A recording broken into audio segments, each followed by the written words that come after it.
Assalamualaikum warahmatullahi wabarakatuh. Perkenalkan, nama saya Natasha, perwakilan dari kelas 12 UTKPA. Saya akan menceritakan sebuah dongeng yang berasal dari Jawa Barat yang berjudul Sang Kuryang. Pada zaman dahulu, lahirlah seorang putri raja yang sangat cantik jelita, yaitu Dayang Sumbi. Dayang Sumbi ini memiliki seorang putra yang bernama Sang Kuryang. Sang Kuryang gemar sekali memburu. Dalam pemburuannya, ia selalu ditemani oleh seekor anjing kesayangannya, yaitu si Tumang. Pada pada suatu hari, ia kembali memburu ke dalam hutan dan tidak lupa ditemani oleh sang anjing, si Tumang. Sesampainya di dalam hutan, ia melihat seekor burung yang bertengger di dahan pohon. Lalu ia langsung menembakkannya dan memerintahkan si Tumang untuk melihat hasil buruannya. Tetapi si Tumang tidak mengubris, diam saja. Karena hal itu, Sang Kuryang sangat marah karena tidak mengikuti perintahnya. Lalu Sang Kuryang berkata, "Kalau kamu tidak melaksanakan perintahku, kamu tidak akan pulang ke rumah bersamaku." Lalu sampainya di rumah, ia bercerita kejadian tersebut kepada ibunya. Dayang Sumbi pun sangat marah karena mendengar cerita dari anaknya.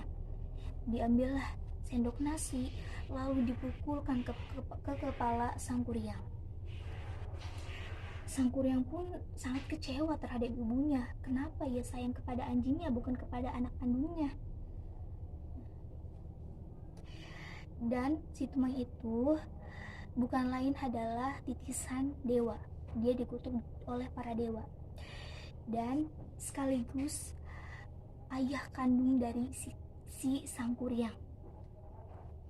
Lalu Sang Kuryang pun marah dan kecewa. Ia ingin meninggalkan rumah dan ibunya. Karena kekecewaan itu sudah sangat fatal untuknya. Ia pergi meninggalkan rumahnya dan ibunya sendirian. Setelah Sang Kuryang pergi, Dayang Sumbi sangat menyesal terhadap dirinya sendiri. Ia memohon dan meminta doa kepada para dewa. Lalu para dewa pun mendengar doanya. Lalu digantikanlah rahmat atau hikmat kecantikan abadi kepada Dayang Sumbi. Bertahun-tahun lamanya, berbulan-bulan lamanya, Sang Kuryang pun kembali ke kampung halamannya. Betapa sangat terkejutnya Sang Kuryang melihat kampung halamannya sangat berubah total. Ia sangat senang, ia sangat gembira karena kampung halamannya berubah, bukan seperti dulu lagi. Dalam tengah perjalanan, Sang Kuryang melihat seorang gadis cantik yang sangat cantik. Ia pun jatuh hati terhadapnya. Lalu ia mendekatinya dan ia pun ingin berinisiatif untuk melamarnya. Sang gadis itu pun menerima lamaran Sang Kuryang. Mereka tidak mengetahui siapa diri mereka. Gadis itu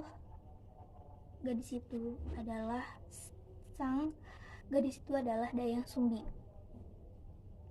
Sang Kuryang tidak mengetahui bahwa gadis itu adalah ibunya, dan Dayang Sumbi pun tidak mengetahui kalau pria yang dia temui itu adalah anaknya Sang Kuryang yang pergi bertahun-tahun tidak menemuinya. Lalu keesokan harinya, Sang Kuryang ingin meminta izin kepada calon istrinya, yaitu bukan lain Dayang Sumbi. Ia meminta izin untuk memburu ke dalam hutan. Ia memerintahkan Dayang Sumbi untuk mengikat tali kepala Sang Kuryang. Dayang Sumbi pun menurutinya. Ia ikat tali kepala Sang Kuryang. Lalu betapa terkejutnya ia melihat ada bekas luka yang ia teringat kembali kejadian yang lampau, yang kejadian di masa lalu terhadap anaknya. Ia menyadari bahwa ini bekas luka yang sama dari perbuatannya kepada anaknya. Ia pun terkejut, apakah ini benar anakku yang udah bertahun-tahun tidak menemuiku. Ia pun sangat risau dan bimbang. Ia pun langsung berbicara, berkata kepada sang kuryang sebelum ia pergi memburu. Ia berkata,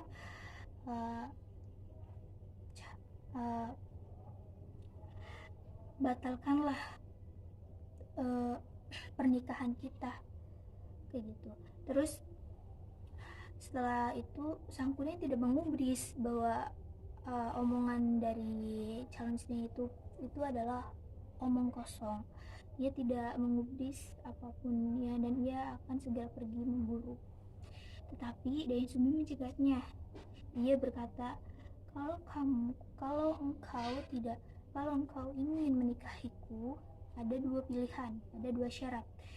Itu yang pertama, buatlah danau dan buatlah perahu di dalamnya. Sang kuryang pun gigih. Sang kuryang pun menerima tantangan itu karena sang kuryang benar-benar mencintai Dayang Sumbi, mencintai istrinya sendiri, calon istrinya. Ia pun berkata, saya sanggup melaksanakan perintahmu kalau itu bisa membuatku menjadi suamimu. Lalu pada malam hari ia langsung menebang pohon-pohon besar sekali, tapi ia sangat kewalahan sampai ia berpikir bahwa ia akan meminta bantuan oleh para jin. Para jin ini adalah teman sang kuryang ketika ia pergi dari rumah. Nah, para jin pun berdatangan dari berbagai macam penjuru tempat, berdatangan untuk membantu sang kuryang. Dayang Sumbi di sisi lain, Dayang Sumbi mengintip pekerjaan sang kuryang. Dia sangat risau. Ia berkata dalam hati, apakah sang kuryang sanggup? Kalau ia memang sanggup, saya takut. Kenapa saya menikahi putra saya sendiri, putraku sendiri? Nah, Dayang Sumbi pun memikirkan berbagai cara untuk menggagalkan rencana sang kuryang untuk